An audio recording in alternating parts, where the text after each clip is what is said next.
आकाशवाणी गोरखपुर से प्रादेशिक समाचार।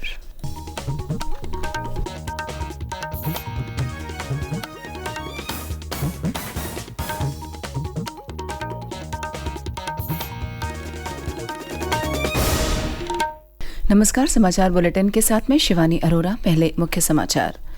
मऊ जिले की घोसी विधानसभा सीट पर उपचुनाव के लिए मतदान अब से कुछ देर पहले हुआ शुरू। 8 सितंबर को होगी मतगणना। मुख्यमंत्री योगी आदित्यनाथ ने लखनऊ में कनिष्ठ सहायकों और कंप्यूटर ऑपरेटरों को प्रदान किए नियुक्ति पत्र। कहा, पिछले 6 वर्षों में प्रदेश ने नई ऊंचाइयों को छुआ। राज्यपाल आनंदीबेन पटेल ने बस्ती में कैंसर अस्पताल का किया उद्घाटन। कहा, विश्व गुरु बनने की ओर तेजी से बढ़ रहा है भारत। और आज शिक्षक दिवस है। राज्यपाल आनंदीबेन पटेल और मुख्यमंत्री योगी आदित्यनाथ ने प्रदेशवासियों को दी शिक्षक दिवस की शुभकामनाएं। अब समाचार विस्तार से। मऊ जिले की घोसी विधानसभा सीट पर उपचुनाव के लिए मतदान अब से कुछ देर पहले सुबह 7 बजे शुरू हो गया। मतदान शाम 6 बजे तक चलेगा और मतगणना 8 सितंबर को होगी। जिला निर्वाचन अधिकारी अरुण कुमार ने बताया कि घोसी विधानसभा क्षेत्र में कुल 239 मतदान केंद्रों के 455 बूथों पर मतदान हो रहा है। पूरे निर्वाचन क्षेत्र को 2 जोन और 27 सेक्टर में विभाजित किया गया है। मतदान को सकुशल संपन्न कराने के लिए कुल 2002 कर्मियों की ड्यूटी लगाई गई है। घोसी उपचुनाव में 4,30,394 मतदाता 10 उम्मीदवारों के चुनावी भाग्य का फैसला करेंगे। प्रत्याशियों में प्रमुख रूप से भारतीय जनता पार्टी के दारा सिंह चौहान और समाजवादी पार्टी के सुधाकर सिंह मैदान में हैं। मुख्यमंत्री योगी आदित्यनाथ ने मिशन रोजगार के अंतर्गत कल लखनऊ में अल्पसंख्यक कल्याण एवं वक्फ विभाग और प्राविधिक शिक्षा विभाग के अंतर्गत चयनित 240 कनिष्ठ सहायकों और कंप्यूटर ऑपरेटरों को नियुक्ति पत्र वितरित किए। मुख्यमंत्री ने कहा कि प्रदेश के युवाओं को मिशन रोजगार के जरिए शासकीय सेवाओं के अंतर्गत निष्पक्ष और मानव हस्तक्षेप रहित प्रक्रिया अपनाकर नियुक्ति दी जा रही है। उन्होंने कहा कि पिछले 6 वर्षों में प्रधानमंत्री नरेंद्र मोदी के विजन के अंतर्गत प्रदेश ने नई ऊंचाइयों को प्राप्त किया है। मुख्यमंत्री ने कहा कि माफिया और अपराध तंत्र पर नकेल कसने, भ्रष्टाचार मुक्त सुरक्षित व निष्पक्ष समाज की स्थापना पर प्रदेश सरकार का फोकस है। भ्रष्टाचार हो या किसी प्रकार की अराजकता, कोई अपराधी हो या माफिया, ये विकास के बैरियर हैं। इस बैरियर को हटाने के लिए सरकार चुनी जाती है और सरकार उन बैरियर्स को हटाती है, लेकिन अपनी संवेदना का पात्र एक गरीब को बनाती है, एक कमजोर को बनाती है, एक अति दलित और अति पिछड़ी को बनाती है। और यही कार्य आप भी एक कनिष्ठ सहायक या कंप्यूटर ऑपरेटर के रूप में अपने दायित्वों का निर्वहन करते हुए कर सकते हैं। शासकीय सेवा प्राप्त करना आज के दिन पर एक दुर्लभ कार्य है और वह भी पिछले 6 वर्ष के अंदर पारदर्शी तरीके से इस कार्यक्रम को आगे बढ़ाया, बहुत स्वस्थ प्रतिस्पर्धा को आगे बढ़ाया। अच्छे लोग अब आ रहे हैं, अच्छी प्रक्रिया के साथ जुड़ रहे हैं, एक स्वस्थ प्रतिस्पर्धा आगे बढ़ रही है।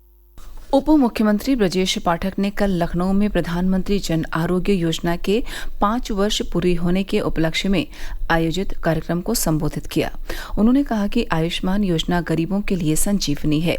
श्री पाठक ने कहा कि प्रदेश में अब तक 3 करोड़ से अधिक आयुष्मान कार्ड बन चुके हैं। उन्होंने कहा कि केंद्र सरकार की ओर से 7 करोड़ आयुष्मान कार्ड बनाने का लक्ष्य रखा गया है, जिसे जल्द ही पूरा कर लिया जाएगा।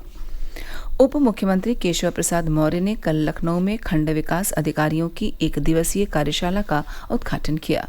इस कार्यशाला में प्रदेश के समस्त विकास खंडों के खंड विकास अधिकारी शामिल हुए। कार्यशाला को संबोधित करते हुए उप मुख्यमंत्री ने कहा कि गांवों के विकास के बिना प्रदेश और देश का विकास संभव नहीं है। उन्होंने कहा कि वर्ष 2047 में प्रधानमंत्री नरेंद्र मोदी के विकसित भारत का लक्ष्य गांवों को विकसित किए बिना पूरा नहीं होगा। और उप मुख्यमंत्री ने कहा कि प्रधानमंत्री नरेंद्र मोदी और मुख्यमंत्री योगी आदित्यनाथ के नेतृत्व में अब स्मार्ट सिटी की तरह स्मार्ट विलेज की चर्चा हो रही है। ऐसे में हर ब्लॉक से कम 10 ग्राम सभाओं को चयनित कर विकास की मुख्यधारा में लाने का संकल्प लें। उप मुख्यमंत्री ने कहा कि अमृत सरोवर को आपकी उपलब्धि है, उसे आकर्षक बनाएं और वहां अमृत वाटिका लगाएं। प्रादेशिक समाचार आप आकाशवाणी गोरखपुर से सुन रहे हैं। यह समाचार बुलेटिन हमारे YouTube channel AIR news Gorakhpur और ट्विटर हैंडल AIR_GKP पर भी उपलब्ध है। राज्यपाल आनंदीबेन पटेल ने कल बस्ती के आदर्श ग्राम लेदवा का भ्रमण किया और ग्रामीणों से बातचीत की। राज्यपाल ने बस्ती में एक कैंसर अस्पताल का उद्घाटन और मेडिकल कॉलेज का निरीक्षण किया। इस अवसर पर राज्यपाल ने कहा कि भारत विश्वगुरु बनने की राह में तेजी से आगे बढ़ रहा है। उन्होंने कहा कि इसरो के चंद्रयान मिशन और आदित्य L1 के भारत की ताकत को पूरी दुनिया देख चुकी है। उन्होंने महिलाओं में बढ़ रहे कैंसर पर चिंता व्यक्त करते हुए कहा कि 9 साल से 14 साल की बेटियों को अगर 3 साल तक टीका लगवाया जाए तो उन्हें कभी कैंसर नहीं होगा। इस अवसर पर सांसद हरीश द्विवेदी ने कहा कि केंद्र और प्रदेश सरकार की योजनाओं से प्रत्येक व्यक्तियों को लाभान्वित किया जा रहा है। हापुड़ की घटना को लेकर प्रदेश भर में अधिवक्ता कल हड़ताल पर रहे। लखनऊ में अधिवक्ताओं ने मुख्यमंत्री आवास जाने की कोशिश की, लेकिन पुलिस ने उन्हें रोक दिया। अधिवक्ताओं ने पुलिस प्रशासन के खिलाफ नारेबाजी कर पुतला जलाया। अधिवक्ताओं का आरोप है कि हापुड़ की घटना के लिए बनाई गई जांच कमेटी में वरिष्ठ अधिवक्ता और जज को शामिल किया जाए। उधर आम आदमी पार्टी के राज्यसभा सांसद संजय सिंह कल हापुड़ कचहरी में अधिवक्ताओं के धरना स्थल पर पहुंचे। उन्होंने अधिवक्ताओं को समर्थन देते हुए कहा कि आम आदमी पार्टी वकीलों के आंदोलन में उनके साथ है। जौनपुर, मुरादाबाद, रामपुर समेत प्रदेश के अन्य जनपदों में अधिवक्ताओं ने न्यायिक काम ठप कर जुलूस निकाला और पुलिस के खिलाफ नारेबाजी की। आज शिक्षक दिवस है। देश के पूर्व राष्ट्रपति डॉक्टर सर्वपल्ली राधाकृष्णन के जन्मदिन को शिक्षक दिवस के रूप में मनाया जाता है। शिक्षक दिवस पर आज प्रदेश भर के विद्यालयों और उच्च शिक्षण संस्थानों में विविध कार्यक्रमों का आयोजन किया गया है। लोग अपने गुरुजनों के प्रति कृतज्ञता ज्ञापित कर रहे हैं। राज्यपाल तथा राज्य विश्वविद्यालयों की कुलाधिपति आनंदीबेन पटेल और मुख्यमंत्री योगी आदित्यनाथ ने प्रदेशवासियों को शिक्षक दिवस की बधाई दी है। राज्यपाल ने अपने बधाई संदेश में कहा कि भारत में गुरु शिष्य परंपरा को महत्वपूर्ण बताया गया है। उन्होंने कहा कि शिक्षक ही विद्यार्थी को अज्ञान के अंधकार से ज्ञान के प्रकाश की ओर ले जाते हैं। श्रीमती पटेल ने जीवन में सफलता प्राप्त करने के लिए गुरुजनों के मार्गदर्शन अत्यंत आवश्यक बताया। सितंबर का महीना पोषण माह के रूप में मनाया जा रहा है।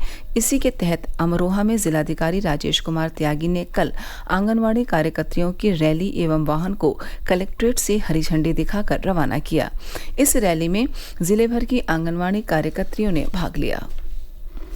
बाराबंकी में कल सुबह एक 3 मंजिला मकान गिरने से उसके मलबे में दबकर 2 लोगों की मौत हो गई। SDRF और NDRF की टीम ने तत्काल राहत और बचाव कार्य शुरू किया। मलबे से 10 लोगों को सुरक्षित बाहर निकाला गया। मुख्यमंत्री ने हादसे पर गहरा दुख व्यक्त करते हुए जिला प्रशासन के अधिकारियों को घायलों के समुचित उपचार कराने के निर्देश दिए हैं। उधर फतेहपुर जिले के गाजीपुर थाना क्षेत्र के मोहम्मदपुर मोड़ के पास कल एक रोडवेज की बस अनियंत्रित होकर पलट गई। हादसे में 20 से अधिक लोग घायल हुए हैं। बस में 33 लोग सवार थे। रोडवेज बस फतेहपुर से बांदा जा रही थी। विदेश मंत्री डॉक्टर S जयशंकर ने कहा है कि नई दिल्ली में होने वाला 18वां G20 शिखर सम्मेलन वर्तमान ज्वलंत मुद्दों से निपटने के लिए प्रासंगिक निष्कर्ष और समाधान अवधारणा और कार्यों के लिए याद किया जाएगा।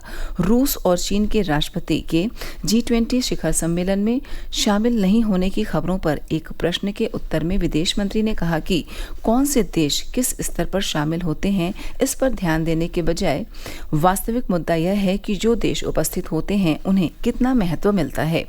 विदेश मंत्री कल नई दिल्ली में DD डायलॉग को संबोधित कर रहे थे। भारत की G20 की अध्यक्षता के दौरान अफ्रीकी संघ को G20 संगठन में शामिल किए जाने के मुद्दे पर डॉक्टर जयशंकर ने विश्वास व्यक्त किया कि यह इस शिखर सम्मेलन में साकार होगा।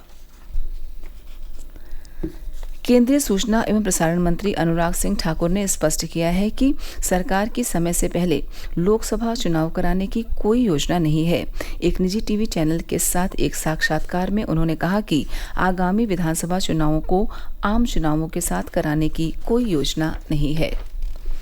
और अंत में इस बुलेटिन के मुख्य समाचार एक बार फिर।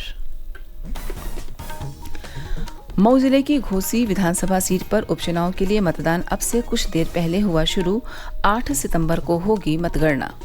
मुख्यमंत्री योगी आदित्यनाथ ने लखनऊ में कनिष्ठ सहायकों और कंप्यूटर ऑपरेटरों को प्रदान किए नियुक्ति पत्र। कहा, पिछले 6 वर्षों में प्रदेश ने नई ऊंचाइयों को छुआ। राज्यपाल आनंदीबेन पटेल ने बस्ती में कैंसर अस्पताल का किया उद्घाटन। कहा, विश्व गुरु बनने की ओर तेजी से बढ़ रहा है भारत। और आज शिक्षक दिवस है। राज्यपाल आनंदीबेन पटेल और मुख्यमंत्री योगी आदित्यनाथ ने प्रदेशवासियों को दी शिक्षक दिवस की शुभकामनाएं। इसी के साथ प्रादेशिक समाचार समाप्त हुए। नमस्कार।